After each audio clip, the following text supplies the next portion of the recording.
Cuando empezamos a entonar villancicos y a adornar los árboles, surge la figura de Santa Claus, con su traje rojo, su trineo y 8 renos. Detrás de esta tradición contemporánea se oculta una historia poco conocida. Algunos de sus orígenes son oscuros y místicos, mientras que otros están vinculados al comercio. Prepárense para descubrir la verdad que se encuentra detrás de estas celebraciones. Esta es la auténtica historia de la Navidad. La Navidad comienza a manifestarse con el frío, la nieve y las ciudades que se decoran cada vez más temprano. En la actualidad, en muchos lugares, las festividades inician después de Halloween, ya que representa un gran negocio. Cada año, las ventas de decoraciones y regalos generan en Estados Unidos más de $15,000 millones.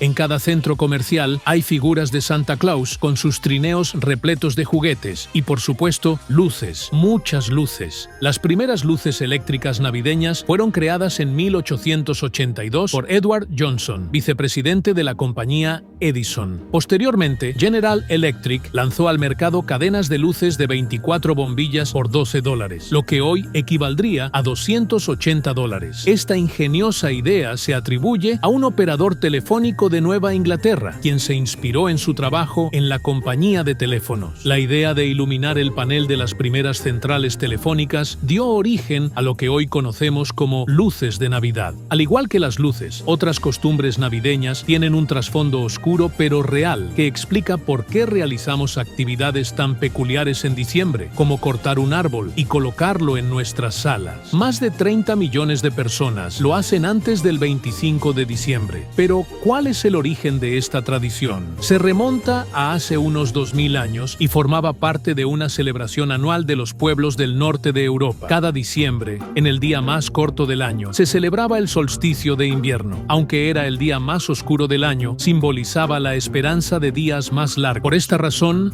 las antiguas tribus festejaban durante 12 días lo que ellos llamaban las fiestas de luz. Se almacenaban las cosechas y se sacrificaban algunos animales que no podían ser alimentados durante el invierno, lo que generaba abundancia de carne. En ese momento se elaboraba cerveza y los nórdicos encendían un enorme tronco de leña durante los 12 días de celebración, además de decorar sus hogares con pinos y abetos. Esta costumbre se fue transmitiendo a lo largo de los siglos hasta que se integró en la Navidad moderna. Hoy en día, buscar el árbol se ha convertido en una tradición familiar en Estados Unidos, donde se cultivan 315 millones de árboles al año en aproximadamente 15,000 granjas. Esto equivale a un árbol por cada hombre, mujer y niño en el país. La producción de árboles de Navidad nunca cesa. Lo que hoy es una semilla, mañana será el árbol navideño de alguien. El árbol favorito de los clientes es el abeto balsámico, ya que al regresar a casa del trabajo y abrir la puerta, el aroma del árbol les recuerda la Navidad. Para ellos, el olor del árbol es lo más importante. No siempre resulta sencillo entender cómo las tradiciones actuales están relacionadas con costumbres antiguas. ¿Qué conexión tiene esto con el nacimiento de Jesús hace más de 2000 años? Para los cristianos, la Navidad conmemora el nacimiento de Jesús. Pero, ¿de dónde proviene la información que tenemos sobre su llegada al mundo? En el Nuevo Testamento encontramos 2 relatos sobre la Natividad, presentes en los evangelios de Mateo y Lucas. Ninguno de ellos menciona al otro, lo que sugiere que quizás no estaban al tanto de la existencia del otro. Cada uno presenta una versión distinta del nacimiento de Jesús, y nosotros las combinamos para obtener una visión más completa. El evangelio de Mateo menciona la estrella de Belén y a los 3 reyes magos, quienes traen regalos al niño Jesús. Estos presentes tienen un gran valor simbólico y son significativos, ya que honran a un niño que nació en un entorno humilde. Sin embargo, esto plantea la cuestión de si debemos considerar este nacimiento como humilde, dado que él es un rey. Así se inicia la tradición navideña de intercambiar regalos, aunque no se sabe con certeza cuándo comenzó, ya que la fecha exacta del nacimiento de Jesús sigue siendo desconocida. Por ello, en tiempos antiguos, los cristianos no celebraban cumpleaños. Entonces, ¿por qué se dice que Jesús nació el 25 de diciembre? Mucho antes de esto, los romanos celebraban diversas festividades paganas, especialmente en diciembre. Estas celebraciones de fin de año sentaron las bases para la Navidad moderna. Una de estas festividades era las Saturnales, Saturnales, que comenzaban el 17 de diciembre y duraban entre 3 y 7 días. Era una celebración similar a una fiesta común, pero la gente se vestía con togas. Durante las Saturnales, los romanos intercambiaban regalos, como se hace actualmente en Navidad. Los amos organizaban grandes banquetes para sus esclavos y les otorgaban libertades que no disfrutaban el resto del año. Luego, se celebraba la fiesta de fin de año, que duraba 5 días, donde todos se divertían. Entre las Saturnales y el Año Nuevo, el 25 de diciembre, se honraba el nacimiento de un dios romano, en particular a Mitra y al Sol Invicto. Dado que esta fecha coincidía con el solsticio de invierno, celebrado por las tribus del norte de Europa, los romanos también encendían hogueras y velas para ahuyentar la oscuridad,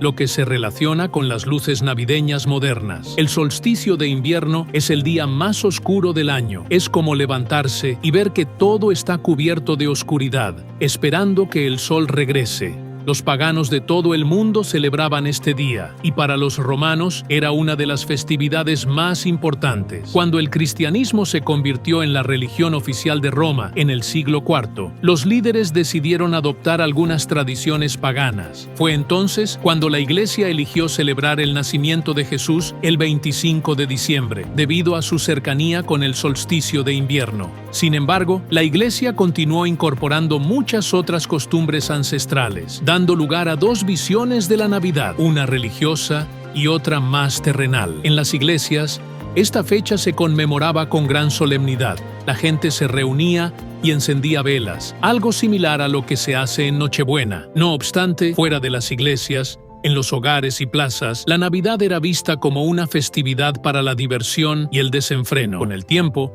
esta forma más profana de celebrar se impuso sobre la religiosa, lo que llevó a los protestantes a prohibirla en cualquiera de sus manifestaciones. Para nuestros antepasados, sería complicado reconocer la Navidad moderna. Si piensan que en siglos pasados era una época idílica de paz, se equivocan. En sus inicios, la Navidad era una celebración más terrenal, desenfrenada y divertida. Durante la Alta Edad Media, entre 1400 y 1500, la Navidad resurgió. Los reyes hablaban de los grandes banquetes navideños que ofrecían, y el intercambio de regalos se popularizó, al igual que las velas y las hogueras. Sin embargo, la Navidad también era una festividad solemne que incluía oraciones en la iglesia. Tanto la versión religiosa como la secular tenían estilos musicales diferentes, como ocurre hoy en día. En la iglesia se cantaban himnos, que eran música sacra con letras en latín. Este estilo evolucionó gradualmente en el siglo XII hasta convertirse en villancicos, que se interpretaban en la lengua vernácula. A la gente le encantaba cantar estas canciones en grupos y poco a poco dejaron de interpretarse en la iglesia. Sin embargo, cantar villancicos en la Edad Media también incluía el consumo de bebidas. Los parranderos iban de casa en casa, entonando villancicos y disfrutando de ponche hasta que terminaban ebrios. Así que, en sus inicios, la Navidad no era una festividad solemne ni bíblica ni religiosa. Más bien, era una celebración de carácter festivo y desenfrenado. Hacia el siglo XVII, los protestantes estaban cansados de las tradiciones escandalosas asociadas con la Navidad. Decidieron que la festividad se había convertido solo en diversión y la prohibieron por completo. Sin embargo, ¿cómo se podía prohibir la Navidad? Existía un cierto rechazo hacia esta festividad. Los protestantes no querían celebrarla y la repudiaban, considerándola una invención católica, algo que la Iglesia Católica había permitido. En Inglaterra, la Navidad fue prohibida durante un tiempo, pero esta prohibición no duró mucho. Años más tarde, la festividad regresaría en una versión más moderada y recatada. La Navidad también enfrentaría momentos complicados en el Nuevo Mundo a inicios del siglo XVII. Los puritanos colonos ingleses miraban con desconfianza esta festividad. Los puritanos de Nueva Inglaterra estaban muy conscientes de la conexión con las celebraciones paganas del solsticio de invierno y deseaban evitar cualquier asociación con ellas a toda costa. Un comentarista puritano llegó a afirmar que la Navidad era una ofensa a la castidad, y otro en Boston sostuvo que los hombres ofendían más a Cristo durante los 12 días de Navidad que en todo el resto del año. A medida que las colonias se expandían a lo largo de la costa, aquellas en la región del Atlántico Medio eran menos conservadoras. Para mediados del siglo XVI, estos colonos habían adoptado muchas de las tradiciones navideñas europeas.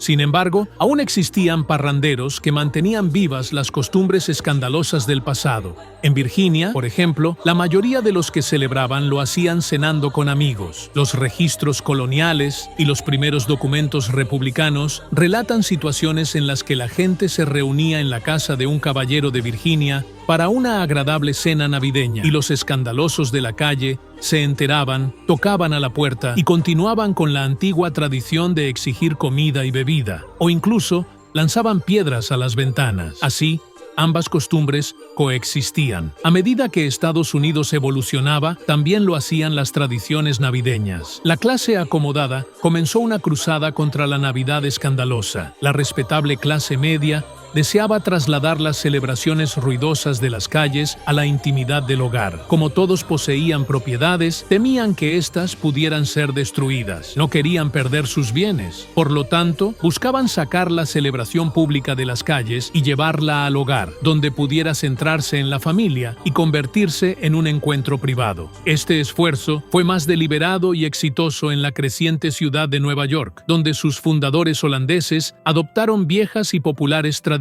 navideñas. Uno de estos fundadores, un profesor con talento para la poesía, transformaría el concepto de la Navidad para siempre. Nueva York, en el siglo XIX, era una ciudad en constante cambio. Su población crecía rápidamente y surgían nuevas industrias, además de florecientes comercios que convertirían la Navidad en un evento comercial. No solo era una ciudad en transformación, sino también un hervidero de nuevas ideas. Clement Clarke Moore, profesor de literatura griega y oriental, tuvo una idea que cambiaría la Navidad para siempre. En 1882 escribió un poema de 56 líneas titulado La visita de San Nicolás, conocido hoy como La víspera de Navidad, que establecería la visión moderna de la Navidad en América del Norte. Lo interesante del poema de Moore es que fusionó varias tradiciones de principios del siglo XIX, combinándolas con elementos de su propia imaginación. Este poema sentó un precedente y definió la manera en que se celebra la Navidad. El personaje central de Moore es el Santa Claus que conocemos hoy, inspirado en dos figuras navideñas legendarias del Viejo Mundo. Una de ellas era San Nicolás, un obispo del siglo IV famoso por regalar presentes y conocido por dejarlos en medias. La otra figura era Sinterklaas, la versión holandesa de San Nicolás, que se había fusionado con un dios pagano llamado Yule, que volaba en un caballo de 8 patas. Antes de mediados del siglo XIX, Santa Claus adoptó diversas formas y tamaños, llegando en botes, a caballo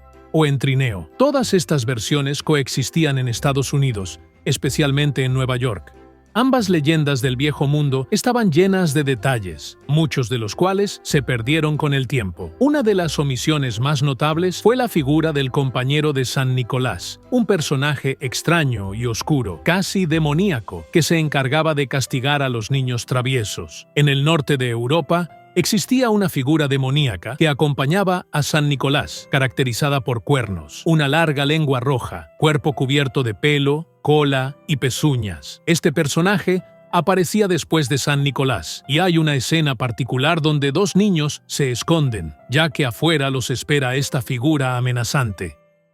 El San Nicolás, creado por Clement Clarke Moore, representaba únicamente la bondad. Moore le añadió muchas características, como un traje de pieles americano y una pipa, y lo retrató no como un religioso, sino como un enano alegre con ojos inocentes, que llevaba un saco repleto de juguetes para los niños de la casa. Además, le otorgó un trineo volador, que no era tirado por un caballo, sino por 8 renos, cada uno con un nombre propio. ¡Vamos, Dasher! ¡Vamos, Dancer! ¡Pompón y Juguetón! ¡Vamos, Cometa! Cupido, Trueno y Rayo. El poema de amor cautivó a los estadounidenses del siglo XIX y creó una Navidad diferente, que no era ni pagana ni religiosa, sino centrada en la familia. En los siglos siguientes, los artistas expandieron la imagen presentada por Moore, aunque su versión contenía aspectos interesantes. Por ejemplo, los editores realizaron un cambio en la última línea del poema. En la versión original de Moore decía: «Alegre Navidad para todos y a todos una buena noche». Pero la mayoría de los editores sustituyó alegre por feliz. Aunque el Santa de Moore se convirtió en un ícono, no era tan completo como el que conocemos hoy. El personaje de Moore no residía en el Polo Norte, no tenía una fábrica de juguetes ni elfos trabajando para él. Tampoco recibía cartas de los niños ni llevaba una lista de los buenos y malos. Entonces, ¿de dónde proviene esta visión más completa? De otro neoyorquino, el ilustrador Thomas Nast, quien adaptó el Santa de Moore y nos proporcionó la versión final que se transmitiría de generación en generación. Thomas Nast fue un destacado ilustrador del siglo XIX, responsable de muchas de las imágenes que hoy reconocemos, como la del burro del Partido Demócrata y el elefante del Partido Republicano, así como la figura del tío Sam. También fue él quien nos dio la imagen actual de Santa Claus. En 1862, la revista Harper's Weekly, una de las más populares de la época, contrató a Nast para realizar las ilustraciones navideñas, y él decidió transformar el enano alegre de Moore en un personaje alto y corpulento, convirtiéndolo en un abuelo con barba blanca, ya que esa era la imagen de una persona adinerada en la época victoriana. Vestía un traje rojo con ribetes blancos, botas negras, un cinturón con hebilla y una pipa. La imagen de Santa que Nast creó perduró y se volvió cada vez más detallada con el tiempo. Nast inventó muchas de las características que asociamos con Santa Claus hoy en día, como la lista de niños buenos y malos, así como la casa en el Polo Norte. Así, la imagen de Santa Claus se consolidó a mediados del siglo XIX. El árbol de Navidad, que era una costumbre nórdica de llevar árboles verdes a casa, se convirtió en el símbolo central de la Navidad norteamericana. Esto se debió a una fotografía publicada el 23 de diciembre de 1848 por la revista Illustrated London News, que mostraba a la joven reina Victoria y al príncipe Alberto rodeados de su familia alrededor de un árbol de Navidad, una tradición alemana. Inglaterra quedó fascinada de inmediato. 2 años después, la misma imagen se volvió a publicar en una popular revista, pero con algunas modificaciones. Se eliminó la corona de la reina y se le quitó el bigote al príncipe para hacerlos parecer más estadounidenses. Esto se hizo con la intención de sugerir a la clase media norteamericana que compraba la revista que esta era una tradición adecuada para sus hogares. El árbol de Navidad hizo su debut oficial en Estados Unidos en 1856, cuando el presidente Franklin Pierce ordenó colocar uno en la Casa Blanca. De esta manera, el rediseñado Santa Claus, amigo de los niños, y el árbol decorado ayudaron a transformar la Navidad. Lo que antes era sinónimo de descontrol y escándalo, ahora se celebraba en un ambiente familiar. Al inicio del siglo XX, tanto Santa como la Navidad experimentarían una nueva transformación.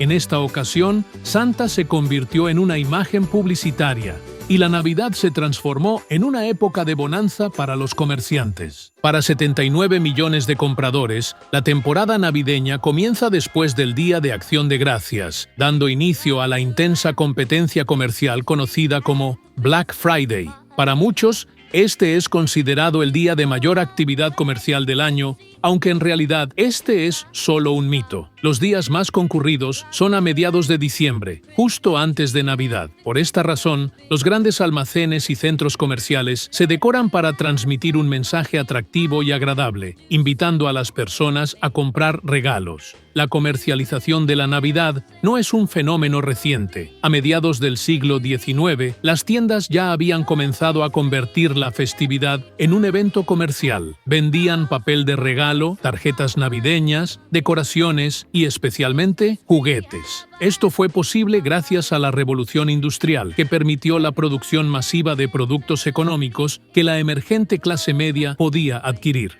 No es difícil entender por qué los comerciantes aprovecharon la figura de Santa Claus para impulsar sus ventas. La primera vez que una tienda por departamentos utilizó a Santa para promocionar productos fue en 1840, cuando apareció en una ilustración con la apariencia del Santa Claus holandés, bajando por una chimenea. Desde 1874, muchas compañías comenzaron a utilizar la imagen de Santa para vender sus productos, presentándolo en situaciones inusuales, como vendiendo carbón, zapatos y otros artículos. Santa ha sido un vendedor en Estados Unidos casi desde sus inicios. Recientemente, Internet ha revolucionado la Navidad con la aparición de tiendas virtuales como Amazon. Ahora, un término nuevo se ha añadido a nuestro léxico, Cyber Monday, que, al igual que el Black Friday, se ha convertido en una fecha importante para las compras. En los últimos 20 años, ha habido una transformación significativa en la forma en que compramos durante la temporada navideña. Hace 2 décadas, ir a los centros comerciales era un proceso que requería mucho tiempo, mientras que hoy en día, simplemente te sientas frente a la computadora y con unos pocos clics puedes completar tus compras. Es un método más rápido y eficiente, aunque la experiencia no es la misma. Al final del día, cada persona tiene su propia forma de celebrar esta festividad ancestral. Cada generación tiende a lamentar el significado actual de la Navidad, deseando regresar a lo que creen que era. Lo curioso es que las tradiciones nunca son estáticas y rara vez se asemejan a lo que uno imagina que fueron en el pasado y que desea preservar. En la actualidad, las luces navideñas ayudan a mitigar el frío y la oscuridad del invierno, de la misma manera que las hogueras lo hacían hace miles de años. La gente crea festividades y las tradiciones son inventadas, pero tienen un significado cultural que se transmite a lo largo de los siglos. Lo más importante es el significado intrínseco, aquello que nos hace sentir que esto es una tradición y es lo que queremos celebrar. Celebrar la Navidad va más allá de seguir tradiciones. Es una ocasión para cultivar valores que nos unen como sociedad, no importa su origen. Lo esencial es el impacto positivo que puede generar en nuestras vidas y en las de quienes nos rodean. Al final, la esencia de la Navidad radica en el amor, la unión y la esperanza, valores que debemos atesorar y transmitir a las futuras generaciones. Suscríbete a nuestro canal para más contenido inspirador y no olvides activar la campanita para recibir notificaciones de nuestros próximos videos. Déjanos un comentario contándonos cómo celebras la Navidad y qué valores son más significativos para ti. Comparte este video con tus amigos y familiares para que juntos podamos difundir el espíritu navideño y hacer de esta temporada un momento de unión y amor. Gracias por acompañarnos y que tengas unas felices fiestas.